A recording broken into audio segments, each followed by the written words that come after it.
So, when I was a younger man and I found the courage to uh, stop just singing, because I was singing at churches and listening to the guest speakers or the ministers, and I was thinking, gosh, I could do that. I think I could do a great job. But for years, I didn't listen to that voice. I thought it was my ego trying to elevate me and inflate me. So that's always interesting when the ego uh, prevents you from giving your gifts and speaking up because it's telling you that you're being arrogant for even wanting that.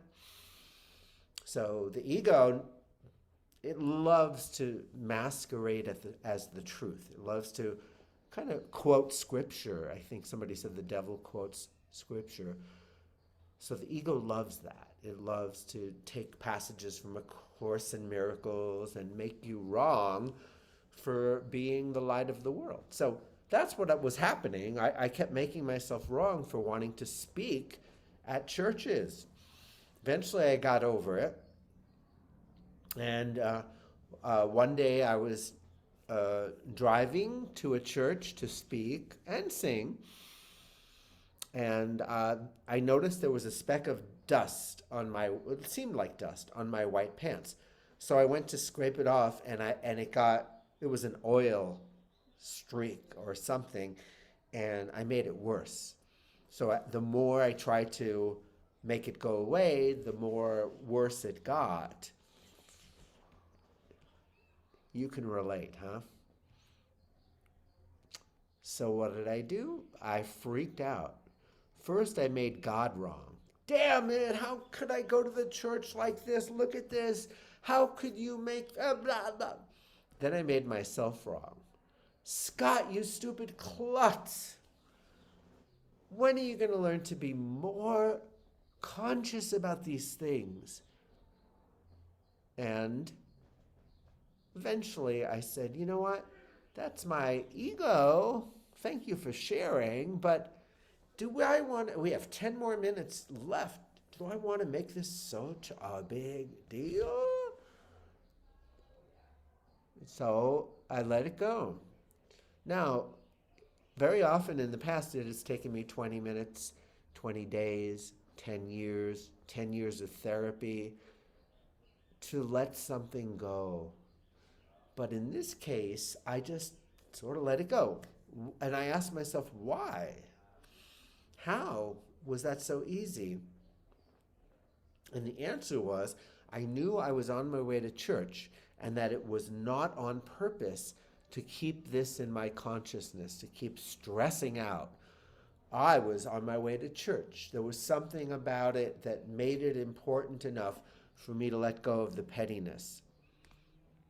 So I asked myself a very important question. Aren't I always on my way to church? Always, always, always isn't an opportunity before me to express love, kindness, to be at peace so I can spread peace to other people? And the answer was, of course, yes. You're always on your way to church. You're always at church, mosque, synagogue, monastery, whatever you call it. This is a sacred place. And every moment and every place we're called to be is a sacred moment and a sacred place. And we are asked to be the presence of love. So when I got to the church, nobody mentioned the stain.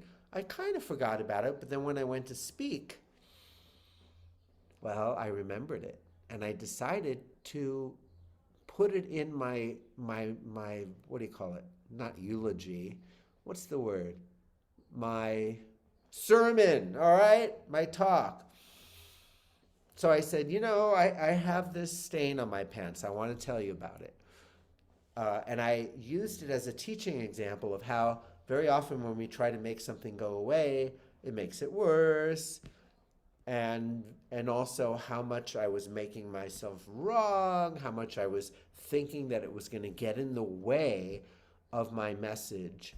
And really what happened was it made the talk more spicier. Everyone could relate to not being perfect and thanked me for having a stain on my pants and what I did with it. That's what we do. You know, if we're healers, if we're teachers of God, we include everything. Everything. That's why the 12 steps is so powerful, because people gather together and the experienced ones share the experience, strength, and hope that they have received from being addicts and getting through it. But every day is another choice, another day to continue to choose to get sober. So we're all like that. And it takes humility to admit that you and I are children of God who have thought we had a stain on our pants. And that thought creates the illusion of a stain. And we get to share our stains with each other. I like to say, no stain, no gain. Let's let's uh let's say that together. Unmute. One, two, three. No No stain, stain, no, no no gain. gain. Good No job. same game. Very cool. Very cool. I'm going to stop the recording.